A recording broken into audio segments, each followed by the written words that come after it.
20 years, Marble City Pharmacy. And Jared and Jacob join us this morning, and y'all don't look no worse for the wear. 20 years, good morning.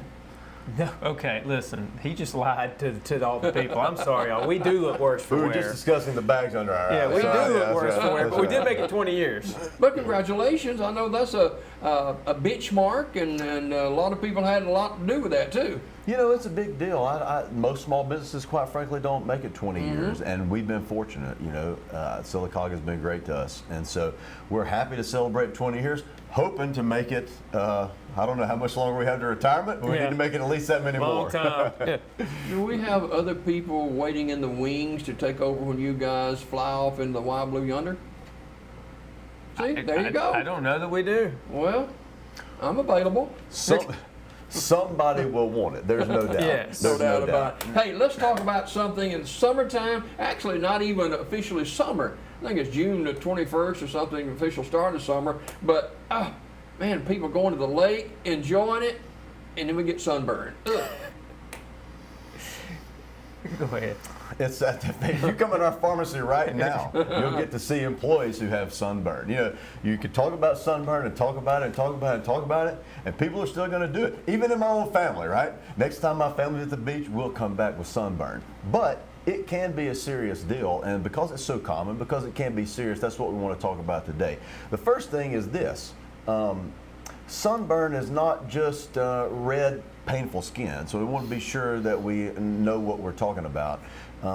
When a person is exposed to the sun for too long, right, sunburn is a sign of damage to skin cells. I just want to get that out there. It's underlying damage to skin cells. The skin becomes red because your body responds to that damage. It sends blood flow to the area to try to help it heal. That's where the redness comes from. So just so we know what we're talking about. Yeah. Jacob, I don't know why, but I hadn't got sunburned in quite a while. But That's good. when I would get sunburned, one of the highs that I would feel would be peeling that dead skin off. But really, there's symptoms to Listen, you're doing good when you get to that point. Yeah. It's worse before that. Yeah, before that, right? What's some of the symptoms? Well, you know, so everybody knows the main hallmark is that red or pink, warm to the touch, swollen up skin, right? I mean, some people that can't put shoes and socks on because their feet swell up so much, that sort of thing. So pain, swelling, redness, blisters eventually. It does start to peel. You can get torn open blisters that can become infected. I mean, that's another complication of it, but that's down the road, but it's very possible, it's very common. Headache. People get headache with this because there's just a lot going on. Nausea, vomiting comes with it. People can get a whole body fever with this. It can lead to infections and other skin irritation problems long term. It can get serious. You know, maybe some other day we'll talk about sun poisoning and what is that as opposed to sunburn. But at any rate, it can get very serious very quickly from something we think of as just an everyday, oh, don't we all know what this is and we know what's going on? Well, apparently not, or I wouldn't have to answer questions about it, you know, all summer, every single year. We all want that summertime tan.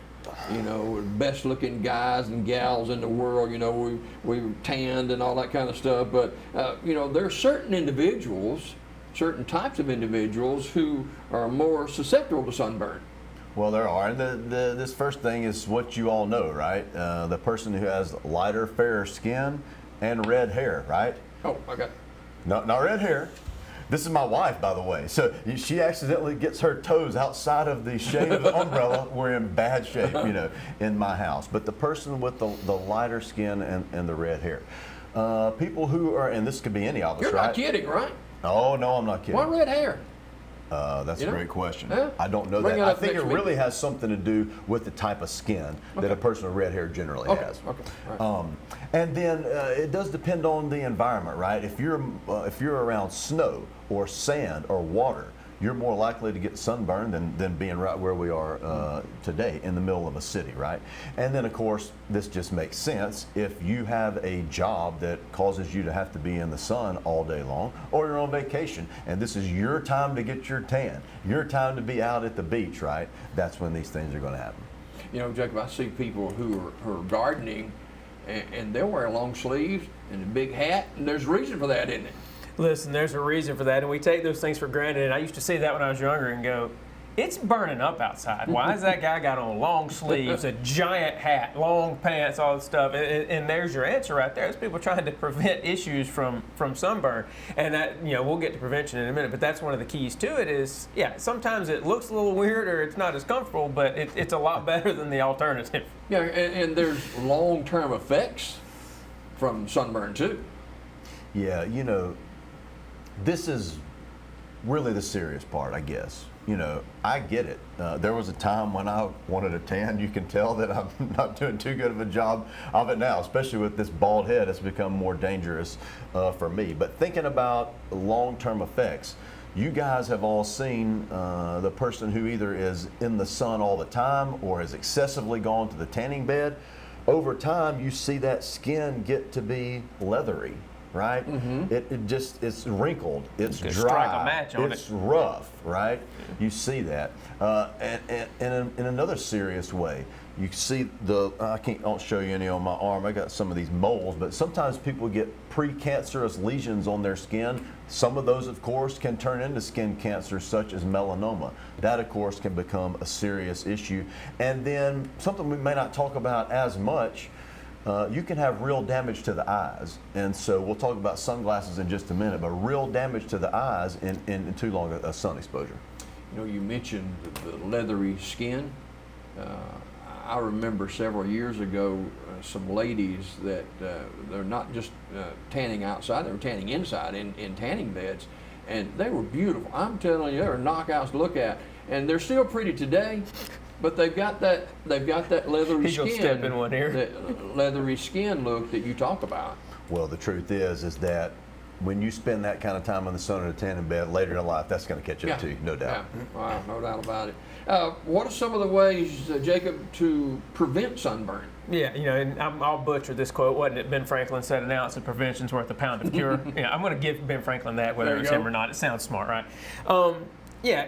Let's prevent sunburn first. And the obvious ways, I'm going to say things that sound real dumb, right? But it's just the answer. It's spend less time out in the sun, especially between the hours of 10 to 4.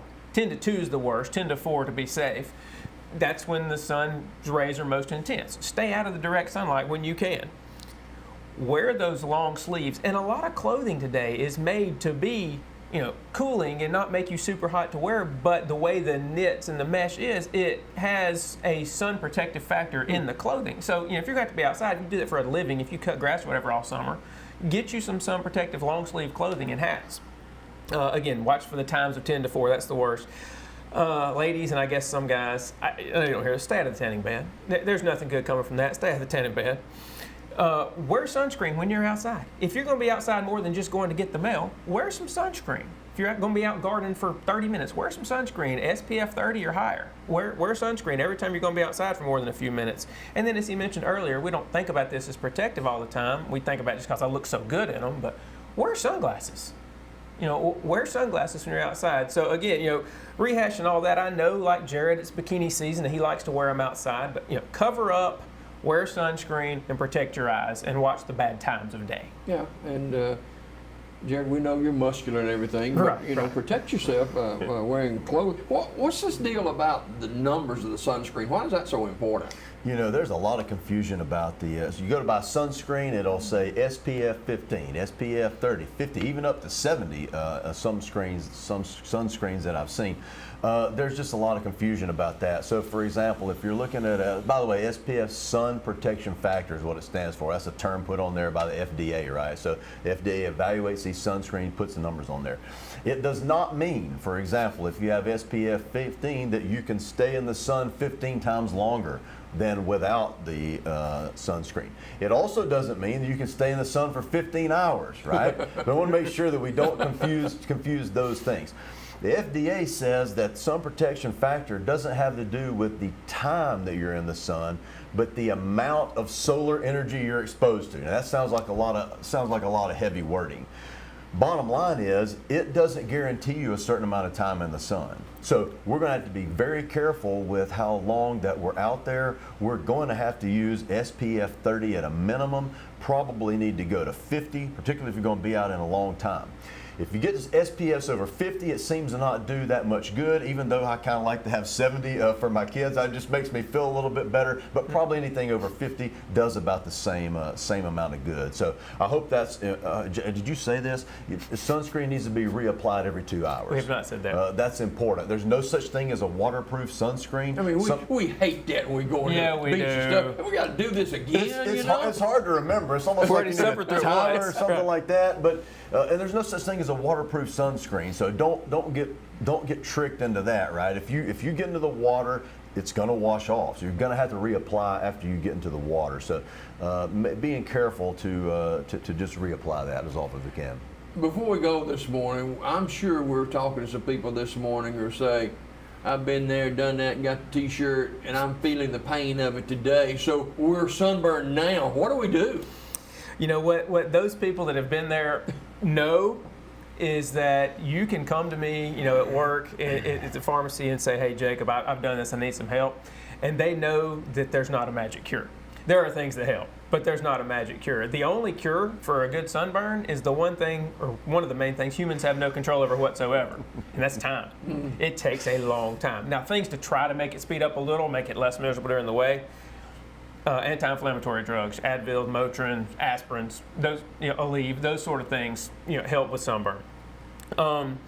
You got to stay hydrated because your skin's getting dried out. You know, a lot of water, your Gatorades, those sort of things. Stay hydrated. Aloe, rub some aloe on it. Nothing with no rub on or lotion or anything with any form of alcohol in it because that makes it worse in the long term. So moisturizers, mainly aloe. And then, like I say, time. So it's better to prevent it than to treat it because it's a long process. And don't get back out in the sun. Don't be the guy that goes out the next day and goes, well, I've already rubbed some stuff on today, so I'll go back out again tomorrow because it's my vacation, right? This is my one vacation. I got to enjoy it. You know, so don't get right back out in the sun. Yeah, and we've got treatments for you at the pharmacy today, right? Of course, no doubt, always. All right, thank you both for coming this morning. Sunburn. Watch yourself out there, ladies and gentlemen, because you can get burned in a hurry, especially if you're light skinned and red hair. Watch it out there. And you're going to be gardening today, wear the long sleeve shirt and wear that big brim hat. And enjoy. Hey, I'm Jim Adele. Thanks for watching this morning. Hope to see you again in the morning, bright and early at 5:30.